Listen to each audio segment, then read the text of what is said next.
ನಮ್ಮ ಆರ್ಥಿಕ ಯಶಸ್ಸು ಅನ್ನೋದು ಯಾವುದೋ ಲಾಟರಿ ಹೊಡೆದ ಹಾಗಲ್ಲ. ಅದು ನಾವು ಆಯ್ಕೆ ಮಾಡಿಕೊಂಡ ದಾರಿಯ ಒಂದು ಕೊನೆಯ ನಿಲ್ದಾಣ ಅಲ್ವಾ? ನಮ್ಮಲ್ಲಿ ಪ್ರತಿಯೊಬ್ಬರೂ ಒಂದು ಆರ್ಥಿಕ ಹಾದಿಯಲ್ಲಿ ಪ್ರಯಾಣ ಮಾಡ್ತಾನೇ ಇದ್ದೀವಿ. ಆದರೆ ಆ ದಾರಿ ನಮ್ಮನ್ನ ಎಲ್ಲಿ ಕರ್ಕೊಂಡು ಹೋಗುತ್ತೆ ಅನ್ನೋದು ಗೊತ್ತಿದೆಯಾ? ಸರಿ, ಹಾಗಾದರೆ ಬನ್ನಿ, ಸಂಪತ್ತಿನ ಕಡೆಗೆ ಕರ್ಕೊಂಡು ಹೋಗೋ ಆ 3 ದಾರಿಗಳು ಯಾವುದು ಅಂತ ನೋಡೋಣ. ಲೂಯಿಸ್ ಕ್ಯಾರೋಲ್ ಅವರ ಈ ಮಾತು ಕೇಳೋಕೆ ಚೆನ್ನಾಗಿದೆ, ಆದರೆ ದುಡ್ಡಿನ ವಿಷಯಕ್ಕೆ ಬಂದ್ರೆ ಈ ಮಾತು ತುಂಬಾನೇ ಡೇಂಜರಸ್. ಯಾಕೆ ಗೊತ್ತಾ? ಯಾಕಂದ್ರೆ ನಾವು ಸುಮ್ಮನೆ ಹಿಡಿದ ಯಾವುದೇ ರಸ್ತೆ ನಮ್ಮನ್ನ ನಾವು ಇಷ್ಟಪಡದ ಜಾಗಕ್ಕೆ ತಲುಪಿಸುವ ಸಾಧ್ಯತೆಯೇ ಹೆಚ್ಚು. ಪ್ರತಿಯೊಂದು ಆರ್ಥಿಕ ರಸ್ತೆಗೂ ಒಂದು ಮೊದಲೇ ನಿರ್ಧಾರವಾದ ಗಮ್ಯಸ್ಥಾನ ಇದ್ದೇ ಇರುತ್ತೆ. ಆರ್ಥಿಕವಾಗಿ ಸೋಲೋದು ಕೆಟ್ಟ ಅದೃಷ್ಟದಿಂದ ಬರೋದಲ್ಲ, ಗೆಲ್ಲೋದು ಕೂಡ ಅಷ್ಟೇ. ಇದೆಲ್ಲ ನಾವು ಗೊತ್ತಿದ್ದೋ ಗೊತ್ತಿಲ್ಲದೇನೋ ಆಯ್ಕೆ ಮಾಡಿಕೊಂಡಿರೋ ಒಂದು ದಾರಿಯ ರಿಸಲ್ಟ್ ಅಷ್ಟೇ. ಇವತ್ತು ನಮ್ಮ ಬ್ಯಾಂಕ್ ಅಕೌಂಟ್ ಹೇಗಿದೆ ಅನ್ನೋದು ನಾವು ಇದುವರೆಗೆ ಯಾವ ದಾರಿಯಲ್ಲಿ ನಡ್ಕೊಂಡು ಬಂದಿದ್ದೀವಿ ಅನ್ನೋದಕ್ಕೆ ಹಿಡಿದ ಕನ್ನಡಿ. ಸರಿ, ಹಾಗಾದ್ರೆ ಈ ಮಾರ್ಗಸೂಚಿ ಅಂದ್ರೆ ಏನಪ್ಪಾ? ಅದು ಬೇರೇನೂ ಅಲ್ಲ, ನಮ್ಮದೇ ನಂಬಿಕೆಗಳ ಒಂದು ವ್ಯವಸ್ಥೆ ಅಷ್ಟೇ. ಈ ನಂಬಿಕೆಗಳೇ ನಮ್ಮ ಆರ್ಥಿಕ ಜೀವನದ ದಿಕ್ಸೂಚಿ ಇದ್ದಾಗೆ. ಅದು ಹೇಗೆ ಕೆಲಸ ಮಾಡುತ್ತೆ ಅನ್ನೋದನ್ನ ಈಗ ಅರ್ಥ ಮಾಡ್ಕೊಳ್ಳೋಣ. ನೋಡಿ, ಈ ಸರಪಳಿ ಎಷ್ಟು ಸರಳವಾಗಿದೆ ಅಂತ. ಎಲ್ಲದಕ್ಕೂ ಮೂಲ ನಮ್ಮ ನಂಬಿಕೆಗಳು. ದುಡ್ಡಿನ ಬಗ್ಗೆ ನಾವೇನು ನಂಬಿದ್ದೇವೆಯೋ ಅದು ನಮ್ಮ ಆಯ್ಕೆಗಳನ್ನು ರೂಪಿಸುತ್ತೆ. ಆ ಆಯ್ಕೆಗಳು ನಮ್ಮಿಂದ ಕೆಲವೊಂದು ಕೆಲಸಗಳನ್ನು ಮಾಡಿಸುತ್ತೆ, ಮತ್ತು ಆ ಕೆಲಸಗಳ ಒಟ್ಟು ಮೊತ್ತವೇ ನಮ್ಮ ಇವತ್ತಿನ ಆರ್ಥಿಕ ಜೀವನ. ಅಂದ್ರೆ ನಮ್ಮ ದುಡ್ಡಿನ ಪರಿಸ್ಥಿತಿ ಚೇಂಜ್ ಆಗ್ಬೇಕಾ? ಹಾಗಿದ್ರೆ ಮೊದಲು ನಮ್ಮ ತಲೆಯಲ್ಲಿರೋ ನಂಬಿಕೆಗಳು ಚೇಂಜ್ ಆಗಬೇಕು. ಈ ನಂಬಿಕೆಗಳು ನಿಜಾನೋ ಸುಳ್ಳೋ ಅನ್ನೋದು ಮುಖ್ಯ ಅಲ್ಲ, ಆದರೆ ಅವು ನಮ್ಮನ್ನ ಒಂದು ಕೆಲಸ ಮಾಡೋ ಹಾಗೆ ಪ್ರೇರೇಪಿಸುತ್ತೆ. ಅಷ್ಟು ಪವರ್ಫುಲ್ ಅವು.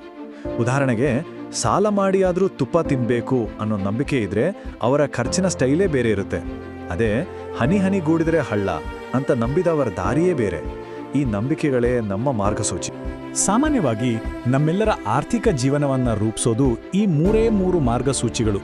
ಪ್ರತಿಯೊಂದಕ್ಕೂ ಅದರದ್ದೇ ಆದ ಒಂದು ಮನಸ್ಥಿತಿ, ಅದರದ್ದೇ ಆದ ರೂಲ್ಸ್, ಮತ್ತೆ ಕೊನೆಗೆ ಒಂದು ಗಮ್ಯಸ್ಥಾನ ಇದ್ದೇ ಇರುತ್ತೆ. ಅದರಲ್ಲೂ ವಿಚಿತ್ರ ಅಂದ್ರೆ, ಮುಕ್ಕಾಲ್ಪಾಲು ಜನಕ್ಕೆ ತಾವು ಯಾವ ದಾರಿಯಲ್ಲಿ ನಡೀತಿದೀವಿ ಅನ್ನೋ ಅರಿವೇ ಇರಲ್ಲ. ಸುಮ್ಮನೆ ನಡೀತಾನೆ ಇರ್ತಾರೆ. ಮೊದಲನೇದು ಸೈಡ್ ವಾಕ್ ಮಾರ್ಗ. ಇವರದ್ದೇನಿದ್ರು ಇವತ್ತು ಮಜಾ ಮಾಡೋ, ನಾಳೆದು ಆಮೇಲೆ ನೋಡಿದ್ರಾಯ್ತು ಅನ್ನೋ ಪಾಲಿಸಿ. ಸಂಬಳ ಬಂದ ತಕ್ಷಣ ಹೊಸ ಫೋನ್, ಬ್ರ್ಯಾಂಡೆಡ್ ಬಟ್ಟೆ, ವೀಕೆಂಡ್ ಪಾರ್ಟಿಗಳು ಅಂತ ಖರ್ಚು ಮಾಡಿ ತಿಂಗಳ ಕೊನೆಗೆ ಕ್ರೆಡಿಟ್ ಕಾರ್ಡ್ ಮೇಲೆ ಡಿಪೆಂಡ್ ಆಗಿರ್ತಾರೆ. ಭವಿಷ್ಯದ ಬಗ್ಗೆ ಯಾವುದೇ ಪ್ಲಾನ್ ಇರಲ್ಲ. ಎರಡನೆಯದು ಸ್ಲೋ ಲೇನ್ ಮಾರ್ಗ. ನಮ್ಮಲ್ಲಿ ಹೆಚ್ಚಿನವರು ಇದೇ ದಾರಿಯಲ್ಲಿರ್ತೀವಿ. ಚೆನ್ನಾಗಿ ಓದು, ಒಳ್ಳೆ ಕೆಲಸ ಸಿಗುತ್ತೆ, ಸೇವಿಂಗ್ಸ್ ಮಾಡು, 60 ವರ್ಷಕ್ಕೆ ರಿಟೈರ್ ಆಗು.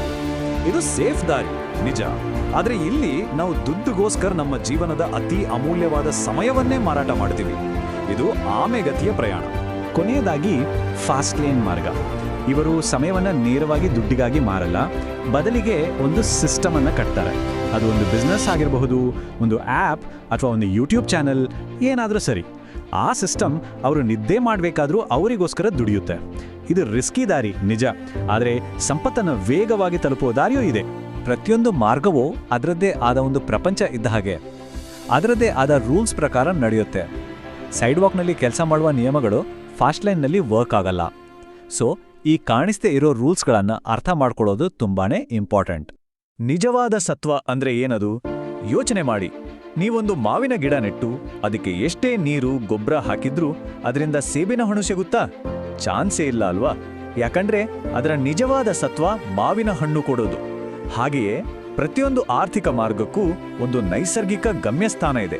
ನಾವು ಎಷ್ಟೇ ಪ್ರಯತ್ನ ಪಟ್ಟರೂ ಅದು ಅಲ್ಲಿಗೆ ಹೋಗಿ ತಲುಪ್ತದೆ.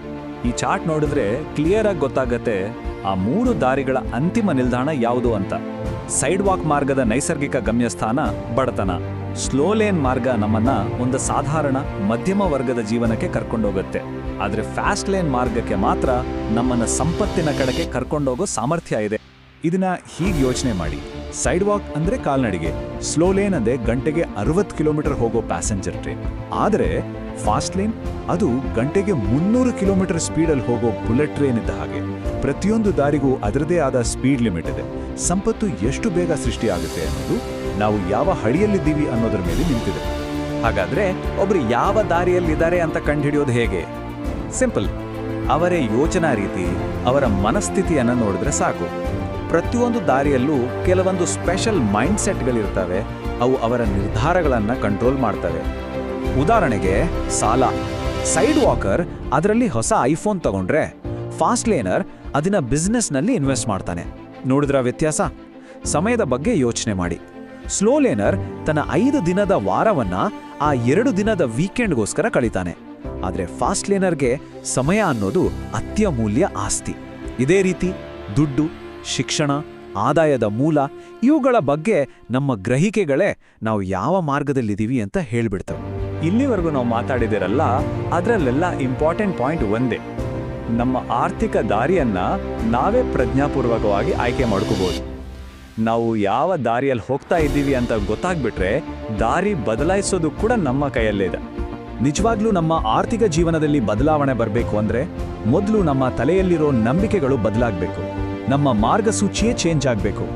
ಸಂಬಳ ಸಾಲಲ್ಲ, ಅದೃಷ್ಟ ಸರಿಯಿಲ್ಲ ಅಂತ ಹೊರಗಿನ ಕಾರಣಗಳನ್ನ ದೂರೋದನ್ನ ಬಿಟ್ಟು ನಮ್ಮ ಒಳಗಿನ ದಿಕ್ಸೂಚಿಯನ್ನ ಸರಿಪಡಿಸ್ಕೊಳ್ಳೋ ಕಡೆ ಗಮನ ಕೊಡಬೇಕು. ಈ ಇಡೀ ವಿಶ್ಲೇಷಣೆಯ ಅತ್ಯಂತ ಪವರ್ಫುಲ್ ಐಡಿಯಾ ಅಂದರೆ ಇದೆ. ಯಾವಾಗ ನಮಗೆ ಈ 3 ದಾರಿಗಳು, ಅದರ ರೂಲ್ಸ್ ಅರ್ಥ ಆಗುತ್ತೋ ಆ ಕ್ಷಣದಿಂದ ನಾವು ನಮ್ಮ ಟ್ರ್ಯಾಕನ್ನು ಚೇಂಜ್ ಮಾಡ್ಬೋದು. ಸೈಡ್ ವಾಕ್ನಿಂದ ಸ್ಲೋ ಲೇನ್ಗೆ ಅಥವಾ ಸ್ಲೋ ಲೇನ್ನಿಂದ ಫಾಸ್ಟ್ ಲೇನ್ಗೆ ಜಂಪ್ ಮಾಡೋ ಶಕ್ತಿ ನಮ್ಮ ಕೈಯಲ್ಲೇ ಇದೆ. ನಮ್ಮ ಆರ್ಥಿಕ ಪ್ರಪಂಚವನ್ನು ತಕ್ಷಣವೇ ಬದಲಾಯಿಸ್ಕೊಳ್ಬೋದು. ಹಾಗಾದರೆ ಕೊನೆಗೆ ಒಂದೇ ಒಂದು ಪ್ರಶ್ನೆ.